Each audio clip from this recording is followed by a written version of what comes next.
Maktabda dars tugadi. Oxirgi soatda o'quvchilar o'tirishibdi, talabalar emas, maktab o'quvchilari o'tirishibdi. Hamma o'quvchi qo'ng'iroq chalishini kutyapti-da, kitoblarni ustozga bildirmasdan sumkaga solyapti. Ruchkalarni ustozlarga bildirmasdan sumkaga solib shay turishibdi. Hozir qo'ng'iroq chaladi, chiqib ketadi. Lekin shu o'quvchilarning ichida bitta o'quvchi shoshilmayapti. Shoshilmayapti. Ohistalik bilan o'tiribdi. Qo'ng'iroq chalindi. Hamma chiqishdi, yugurdi eshikdan qarab. U o'quvchi narsalarni ohistalik bilan sumkasiga soldi-da, so'nggi o'quvchi chiqib ketishini kutdi. So'nggi o'quvchi ham chiqib ketganidan keyin yolg'iz o'zi qoldi-da, ustozini oldiga bordi. Ustoz dedi. Han Ali deb ustozlari xitob qildilar. Sinfdoshim meni orqamda o'tiradigan Ahmadni oilaviy sharoiti og'ir. U meni qo'shnim bo'ladi dedi. Xo'p, shu og'irligidan u Ahmad maktabga kelayotgan vaqtda onasi uni sumkasiga non ham solib qo'ymayapti dedi. Noni ham yo'q Ahmadning dedi. Xo'p, shunda cho'ntagiga pulni oldida, "Mana bu pullarni siz oling, shuni Ahmadga bering" dedi.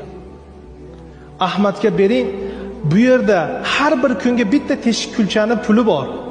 Shu bitta teshik kulchaga yetadigan, har kunga yetadigan pul bor. Buni men bersam Ahmad menga jahl qiladi. Ahmad mendan xafa bo'ladi, Ahmad mendan uyaladi. Shuni siz bersangiz uyalmaydi. Shu pulni berasizmi dedi.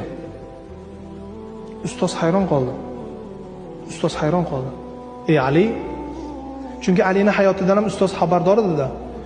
Sani o'zingning hayoting ham Ahmadning hayotidan juda ham ko'p farqli emas, bir deyarli bir xil yashasalaringiz kerak sharoit jihatdan deganda Ali aytdiki, "To'g'ri ustoz" dedi. "Meni dadam mardikor" dedi. Mardikor bozorga chiqib ishlaydi. Bir kun ish bo'lsa, bir kun bo'lmaydi. Bir kun ish bo'lsa, bir kun bo'lmaydi. Men dadamga qarab qo'ygan joyim yo'q dedi. "Men o'zim ishlayman" dedi. "Bu pulni o'zim topganman" dedi. Deganda ustoz hayron qoldi. "Qayerdan topding buni?" "Men teshik kulcha sotaman" dedi.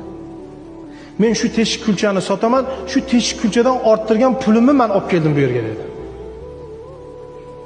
Deganda ustoz hayron qoldi. Subhanalloh. Sabab nima seni bunga undadi? Ey Ali dedi. Deganda ustozga qarab turdi, keyin ustoz yana gap qo'shdi.